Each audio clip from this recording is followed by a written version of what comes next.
When we think of disability, at least in our everyday thoughts, we tend to associate it with failure, with dependency, and with not being able to do things. We feel sorry for disabled people because we think it must be miserable to be disabled. That might be wrong. It's sometimes called the disability paradox. Surveys reveal people with disabilities consistently report a quality of life as good as, or sometimes even better than, the lives of non-disabled persons. Impairment usually makes little difference in the quality of life. There is research, for example, that shows that the overall levels of life satisfaction for people with such serious injuries as spinal cord injuries are not affected by their physical ability. Even the clinical facts of whether their spinal lesion is high or low, complete or incomplete, all aspects that affect functioning don't seem to make much of a difference. Human flourishing is possible even if you lack a major sense like sight, or you can't walk, or you're totally physically dependent on others. So this brief talk will be about ableism and discrimination that results from disabilities, both physical and emotional. Persons who are differently abled based on physical or mental issues suffer from discrimination in society in a lot of different ways. This oppression is experienced on a day-to-day basis, and it adds to the problems and discomforts that these individuals face. Some of the social issues that arise include isolation, unemployment, educational problem, discrimination, neglect, abuse, and institutionalization. If the individual is a member of a minority group as well, intersectionality comes into play and further complicates their lives. Add to that a family system which may or not be supportive, the person's own character and personality, the age of onset, and other factors all create variables in how this disability is experienced. But the core of oppression comes from cultural and social beliefs about disabilities.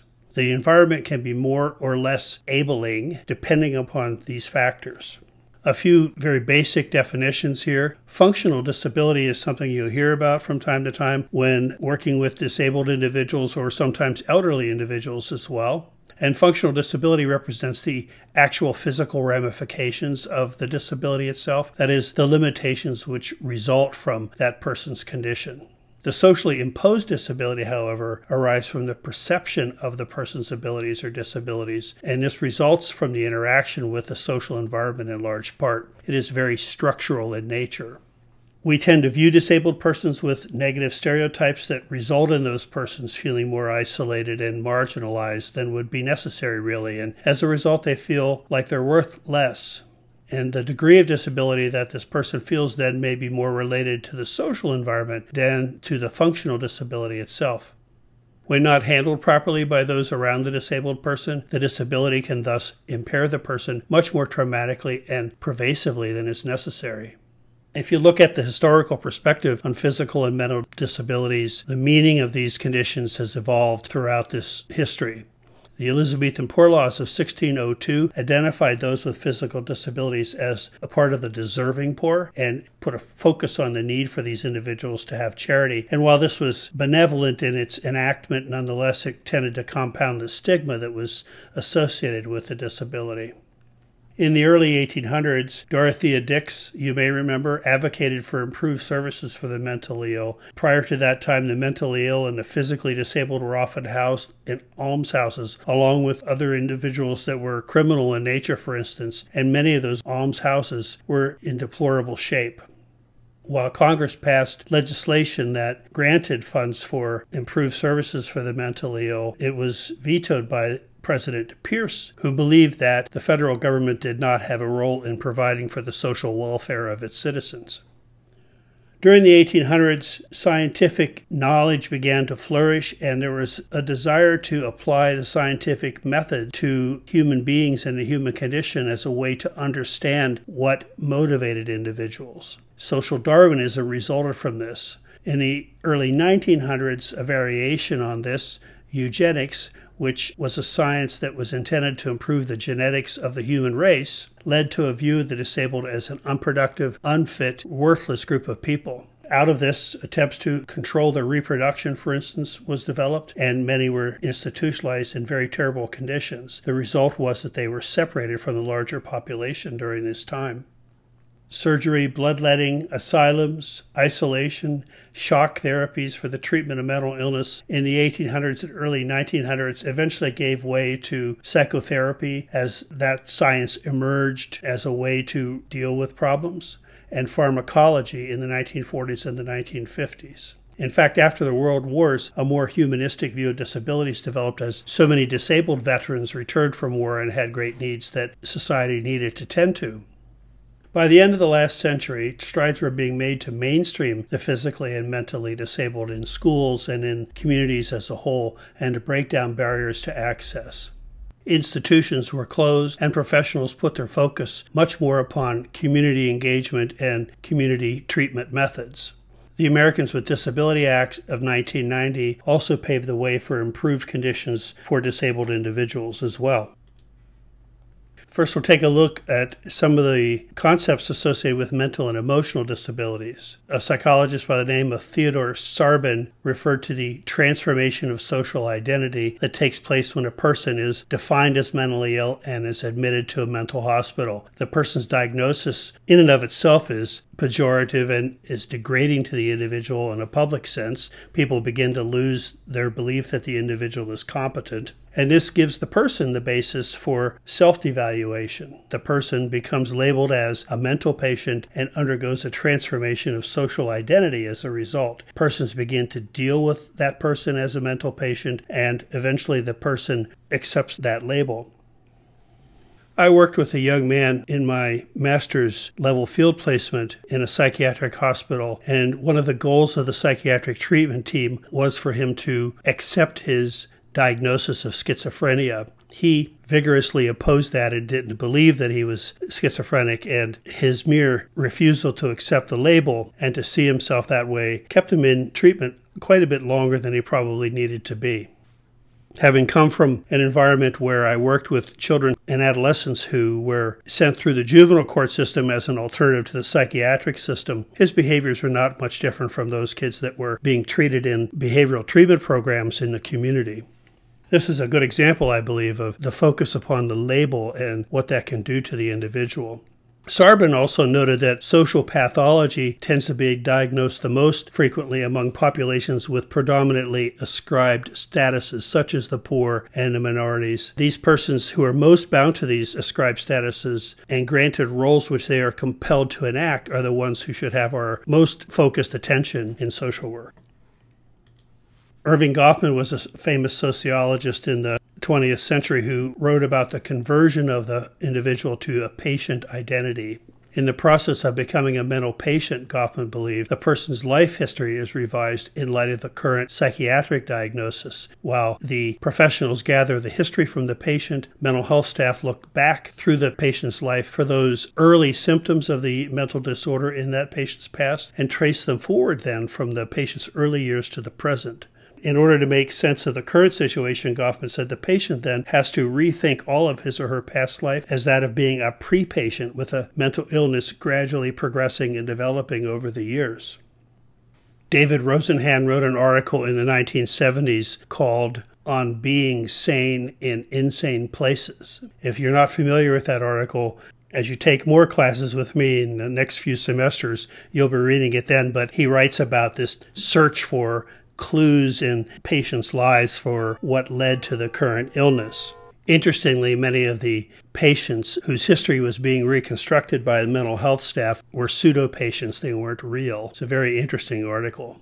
But getting back to Goffman, he believed that the routines of the hospital setting prescribe that the patient accept a deviant role. They go through what he referred to as mortification and a stripping when entering the mental hospital. Mental hospitals, much like convents and monasteries and prisons, are what are known as total institutions. That is, where the individual in that institution has to give up all of their identity and accept a new identity that's given to them by the persons in control of the institution.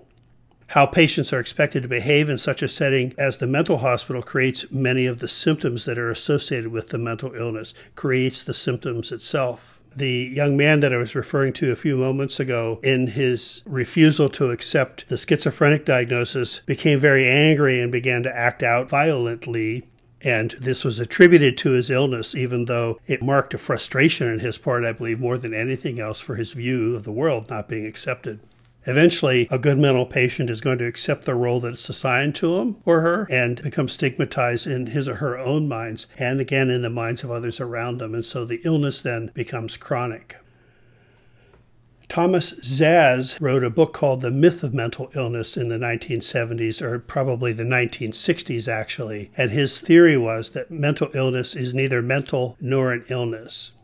He believed that the concept of mental illness was a myth, that it was not a medical condition, but was a metaphor for abnormal behavior. The abnormal behavior is interpreted as if a person has an illness in the mind, and eventually, he said, the as-if part of that interpretation is dropped as it is used over and over and over again, and the mental illness then becomes a reality. This illness of the mind becomes real.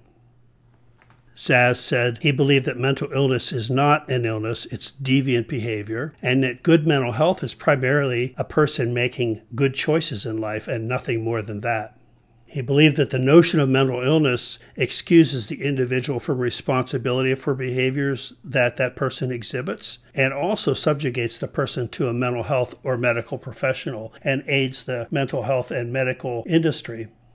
Townsend wrote and believed that the initial recognition threshold for mental illness in most communities is pretty high, but a pre-patient's symptoms are denied and normalized by the community until some last straw is reached. And once the person is recognized and labeled as mentally ill, the recognition threshold for symptoms drops drastically, and acts which had previously been seen as neutral or perhaps troubling all of a sudden now become psychiatric symptoms. Townsend's really pointing to the important role that interpretations place upon the assignment of diagnoses and labels in the mental health industry. Interestingly, he says, unlike in communities, the initial recognition threshold among mental health professionals tends to be low. Townsend is talking to you and me here, so it's important to hear this. In fact, the author of another book on diversity, George Appleby, and his associates point out that mental health professionals frequently have difficulty recognizing anybody as completely normal. Do you have any friends that are in the field that when you talk with them, they're always diagnosing people around them? This is an early sign of this problem, I believe.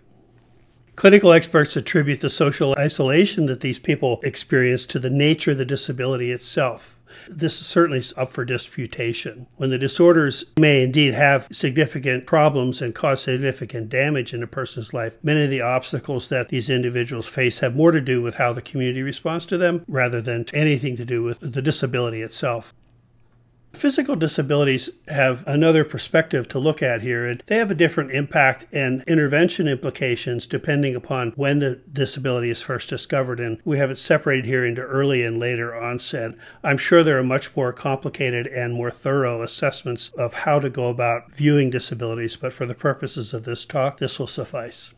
With an early onset physical disability, a lot of times what you see is you have the parent responding in ways that are very difficult for the worker to treat.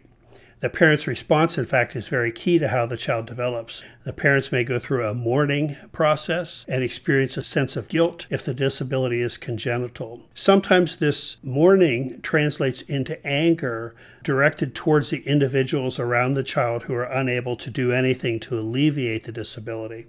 And so sometimes you'll find the parents of disabled children to be very difficult to work with for this reason. But understand the anger arises from the sense of grief that they're dealing with as they recognize that their dreams of raising a fully functioning child are being dashed. The disabled person might experience isolation and oppression, and this can be a problem for the whole family system as they try to clear the way for this young person.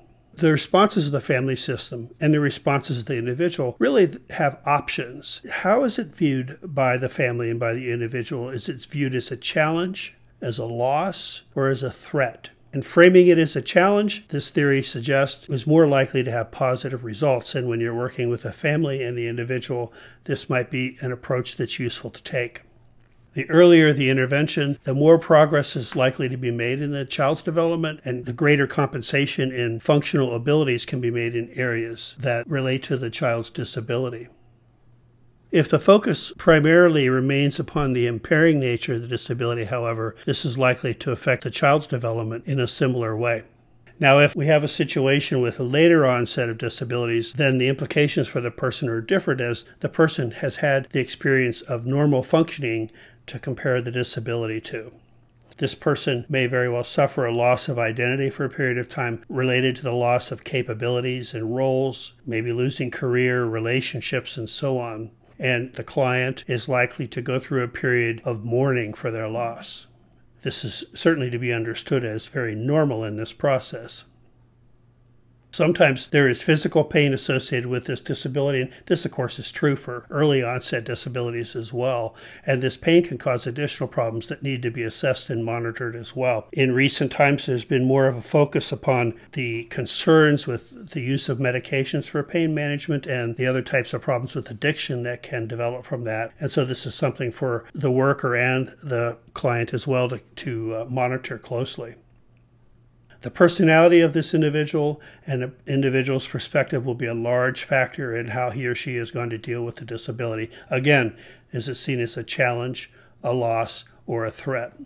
Our society has placed a value upon physical appearance and perfection and beauty. That's the American ideal, and on one's ability to be very physical and to perform. And so all of these kinds of American values also contribute to the difficulties that the individual has to integrate and deal with in learning to live with his or her disability. Now, for those with a mental illness, social stigma, demoralization, poverty, rejection, unemployment, and also perhaps difficulties in accessing reciprocal relationships with peers all contribute to social problems. To a certain extent, this also applies for those with physical disabilities as well. Early interventions are more likely to enable persons with mental illness diagnoses to maintain higher levels of functioning and to repair their self-esteem and self-confidence, and thus to be more productive in the community around them. These persons can be encouraged to continue with their education and maintain their employment and take care of their meaningful relationships and live independently. This serves to decrease the stigma associated with the status of the mentally ill. Although, one thing for the worker to assess is the community in which the individual resides and whether or not it is set up to facilitate this person's integration into the community. There may be some macro level interventions that are necessary on the part of the worker to assist this individual in returning to an independent life. Keep in mind that your first encounter with the client and the early phases of treatment of this person's disabilities are times when a very delicate balance exists in this person's life. For the physically disabled, this may focus upon how they view their disability as a challenge or a loss or a threat. For the mentally ill, it may be whether they're focused upon their mentally ill diagnosis or are they just having problems in living. Their choices here can really tip the balance in how they feel and whether or not they see themselves as more incapacitated or more self-confident and effective. And again, I can't stress enough, the significant others around the disabled individuals also need to be worked with and encouraged to have the same proper attitudes regarding those individuals. Mainstreaming, especially since the ADA was implemented in the 1990s, are a solution in many ways for the disabled, giving them interactions with the larger society and reducing isolation and marginalization. But sometimes acceptance is tentative, and mainstreaming can occasionally subject a young person or person who is newly disabled to additional oppression and cause some complications in their adjustment. So again, in the mainstreaming process, it's important to get feedback from the client as to how all that's going for him or her. Decisions about mainstreaming, of course, as most all decisions, should be made on an individual basis. There are, of course, many factors which make the person with a disability more vulnerable, and there's a list here you can see that involving demographics, their age and gender, their culture, their membership in other minority groups, their experience with illness and treatment, any psychological symptoms they have, but also what is the nature of the social support networks around them, what's their coping style, what are their beliefs about the illness and their own capacity to recover. I know a young woman who was a very active adolescent, the youngest of 4 children, the only girl with 3 older brothers who constantly kept her challenged physically throughout her growing up years. The family lived on a farm, and she was very active in running the farm machinery and also very active in her social life.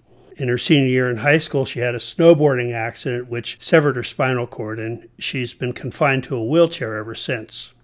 And while there's been a lot of hope that science might advance to enable her to get on her feet and to walk again, she didn't take much time dwelling on that possibility, but instead turned her focus to how to go about adjusting to life with her new reality.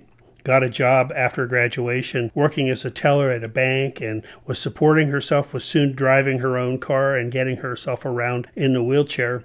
Went on to university. During her university years, joined a wheelchair basketball team and has been playing all around the world as a part of a U.S. team in wheelchair basketball while she's working on her doctorate in farming science. She's an amazing person and is a great example of how individuals with life-altering injuries can pick themselves up and move on. Now, her parents continue to pray, I'm sure daily, for an advance in science and a cure for her inability to walk. And perhaps she does that as well. But she has also faced her reality and has continued on with her life.